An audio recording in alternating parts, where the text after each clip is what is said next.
vos. Atención pasajeros, con destino a lo profundo de las ciencias naturales. Próximo destino, columna de medio ambiente a cargo de la licenciada Alba Imhoff. Gracias. Un viaje con vos, por la flora y fauna de nuestro planeta.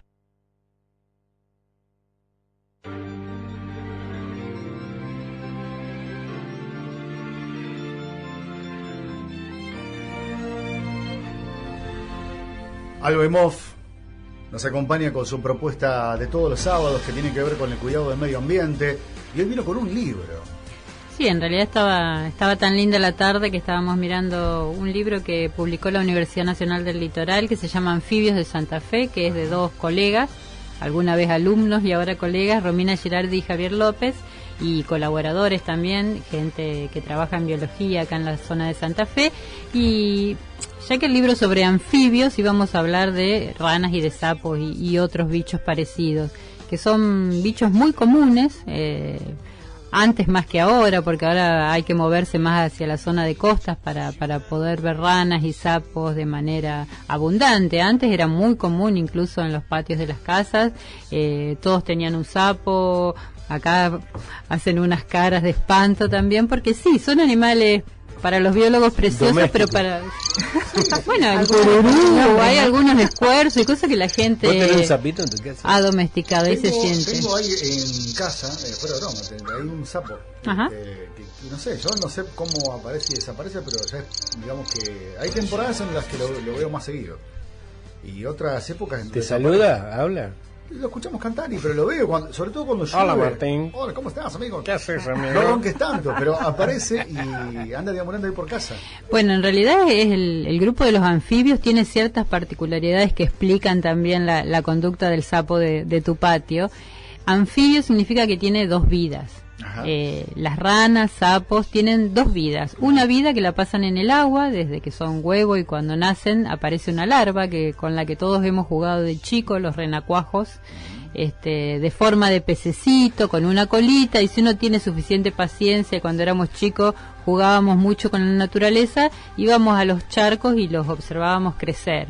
Primero le salían las patitas, la colita se volvía más corta y finalmente esa especie de pescadito que era el renacuajo se transformaba en una rana o en un sapo de diferentes tamaños, o en uno de muy gran tamaño como pueden ser los cururú, esos esfuerzos enormes que también vemos en los campos santafesinos. Hay cururús aquí, cururú es, no sé cómo se dice el plural, pero esta especie. Sí, no particularmente acá en la zona de Santa Fe, pero sí es una especie, digamos, autóctona.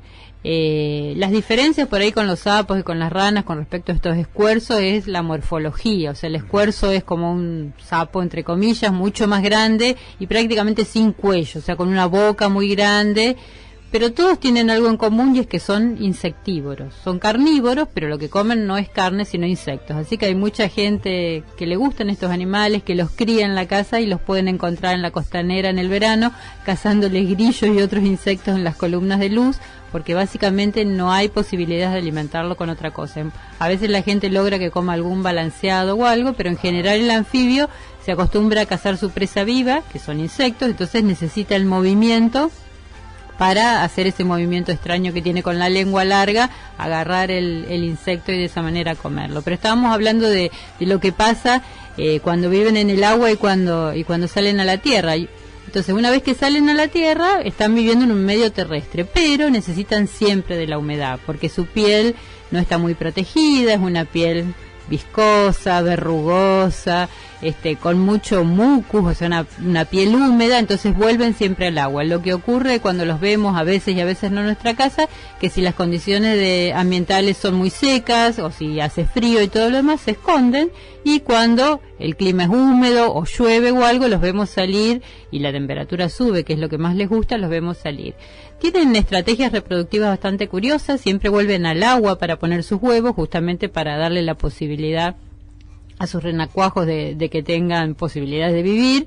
Entonces hacen nidos de diferentes tipos, por ejemplo espuma, que uno encuentra así en los lugares de aguas estancadas y todo lo demás, unos nidos de espuma con los huevos de los sapos, es muy común en nuestra zona. Algunos sapos, incluso en la Argentina, son capaces de, como viven en climas de condiciones más secas, incubar a los huevos adentro de la boca, y llevan ahí adentro los huevos y luego uno ve esos estadios dentro de la boca. Y esta característica de vivir tanto en el agua como en la tierra los ha vuelto, teniendo en cuenta las extinciones que se están produciendo, un grupo realmente muy vulnerable, porque otras especies que viven en la tierra solo se ven afectados, supónganse, por la contaminación de la tierra, pero los anfibios se ven doblemente afectados por todo lo que pasa en el agua y por todo lo que pasa en el medio aéreo terrestre. Entonces la contaminación, el cambio climático, el estrés que tienen los animales también cuando sus ambientes se ven afectados, hacen que haya un boom de la extinción de los anfibios y se extinguen numerosas especies en el mundo y muchas otras están realmente en peligro.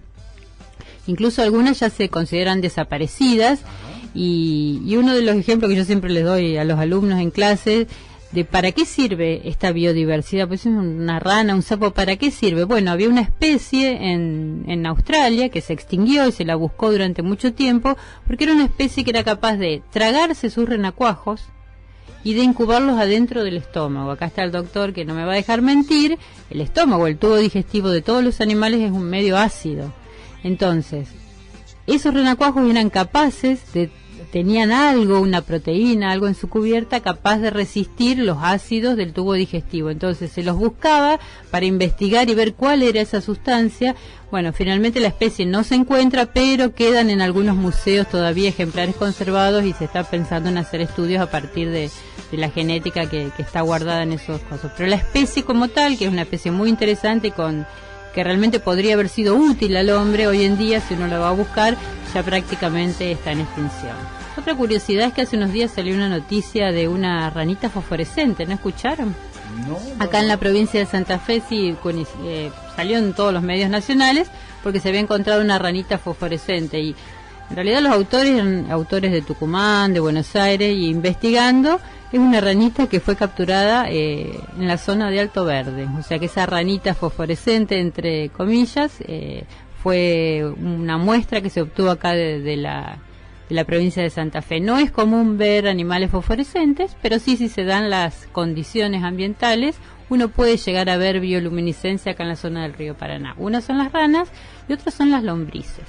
No sé si alguna vez de noche en la oscuridad van a ver como parece que en el suelo hay luciérnagas que se prenden y apagan y uno se acerca y en realidad son lombrices de los géneros comunes que tenemos en la zona, que en ciertas condiciones y en noches oscuras utilizan ese mecanismo de bioluminiscencia para identificar macho y hembra y de esa manera aparearse.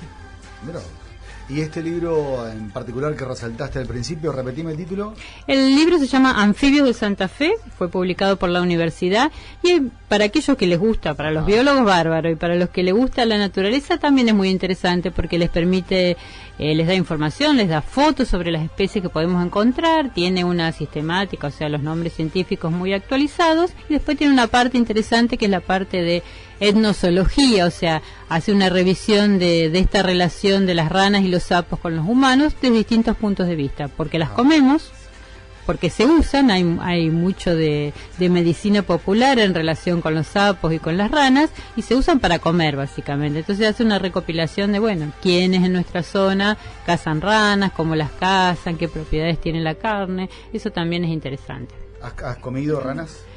Sí, hace muchísimo tiempo. Me da un poco de cosita, pero las ancas de rana son muy comunes de comer acá, pero también en Europa, o sea, y en África y en otros lugares. Hay muchas especies de anfibios que son platos locales conocidos en distintas partes del mundo. ¿Te ha gustado, digamos, ese tipo de carne? Sí, uno come por probar. Uno ha comido cada cosa, hormigas, víbora, iguana, cualquier tipo de cosa sobre todo que las comunidades locales te ofrecen y uno, digamos, las prueba porque, bueno, forman parte de la cultura de esas etnias.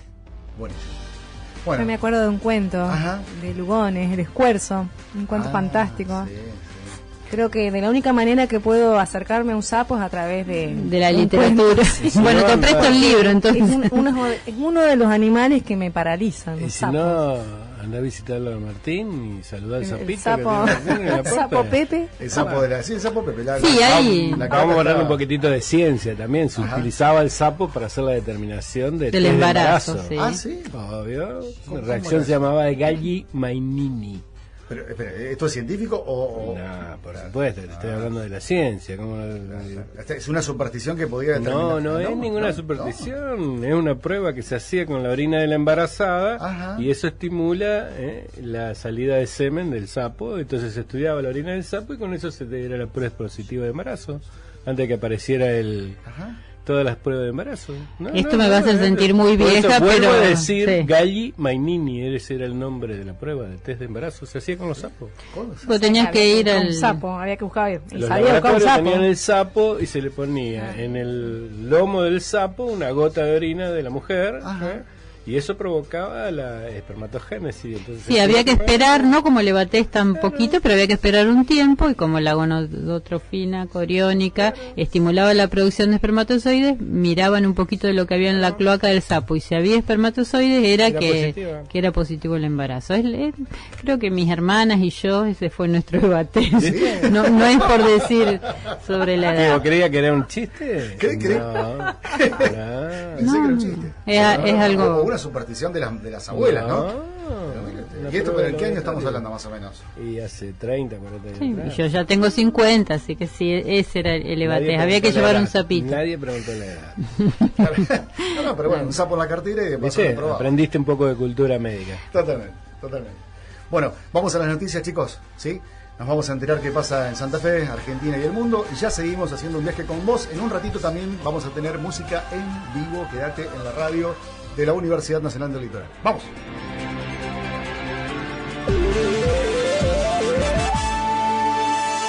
LT10